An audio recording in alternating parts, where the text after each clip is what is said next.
I wanted to address the issue of radiation and monitoring and continue to struggle with not really having the answers that all of us want. There's no safe level of ionizing radioactivity, so it's obviously best to avoid or prevent exposure. But it's pretty hard to do when you can't see, smell, taste, feel, or otherwise sense it. It requires radiation detection instruments, laboratory, sampling, reporting. It can involve calculation of radiation levels and doses and risks, and it's often layered with don't worry, it's below somebody's accepted numbers.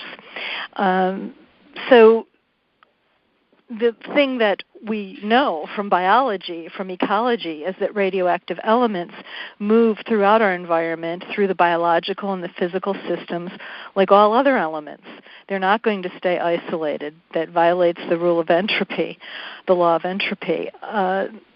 So monitoring one medium, like water, sediment, air, milk, fish, meat, one day, one time, one location is not adequate to tell the whole story. That the Fukushima accident was not an act of God, it was an act of greed, and that's absolutely correct, and that's really important to note. And to this date, not a single person has been criminally charged for causing the accident, and yet they are people that made that decision that actually led to the accident and is causing tremendous suffering. Suddenly, you have the standard for what people can be exposed to radiation before the accident, and suddenly they upped it 20 times, to 20 millisieverts a year for people who live in the contaminated area, which is tremendously unfair. It's a human rights issue because everybody else, the standard is much stricter. And particularly for children, because children are much more vulnerable to radiation. Also, females more than males.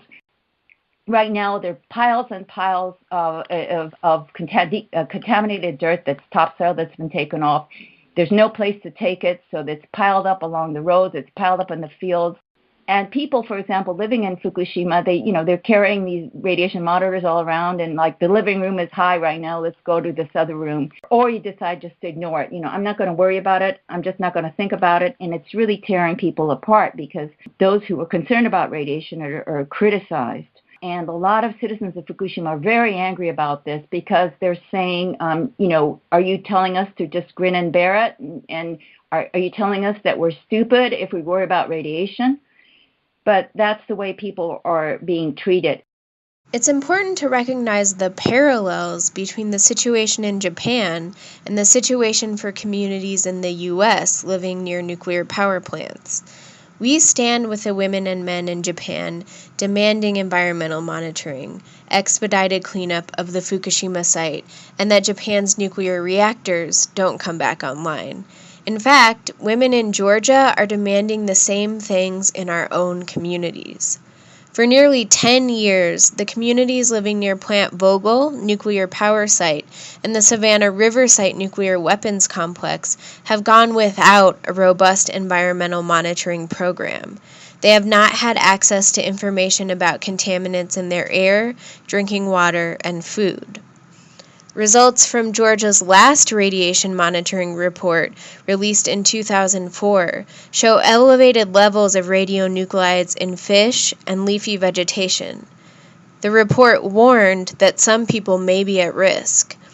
We're standing up together to demand that communities have the information they need to make safe and healthy choices, to demand that they are at the table when decisions are made, and to demand a safe and clean energy future.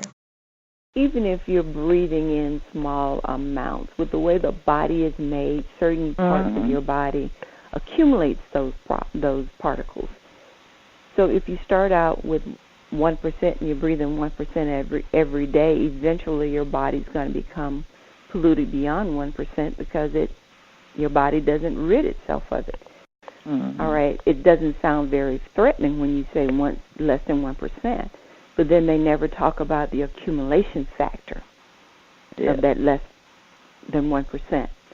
over 10 years, 15 years, 20 years.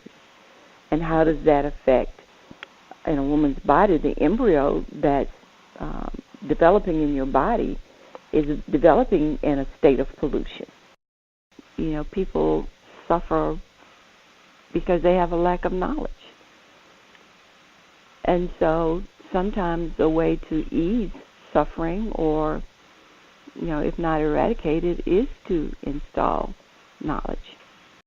I think it's important for people to be educated so that they will know how to respond to situations.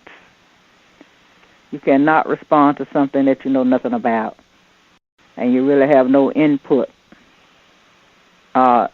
involvement in things that should be important to you. What I'm hoping will happen is that the average citizen will know how to take a stand and the appropriate way to go about doing that.